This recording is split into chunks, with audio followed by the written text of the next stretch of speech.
நல்ல ஹாஸ்பிட்டல், ஒரு நல்ல ட்ரீட்மெண்ட், இது 3யும் கொடுத்துட்டு கான்ஃபிடென்ட்டாக அவங்கள வீட்டுக்கு கூப்பிட்டு வரோம் இல்லையா, அதுக்கு நீங்கள் 15,000 கொடுக்கலாம்ல, மெடிக்ளைம் பே பண்ணலாம்ல.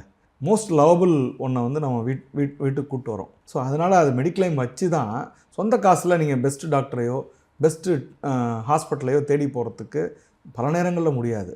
அப்போ இந்த மெடிக்ளைம் வந்து your loss is compensated by mass பீப்புளால் காம்பன்சேட் ஆகிடுது. அப்போ நீங்கள் மெடிக்ளைம்ங்கிற ஒரு குரூப்புக்குள்ளே இருக்கணும்.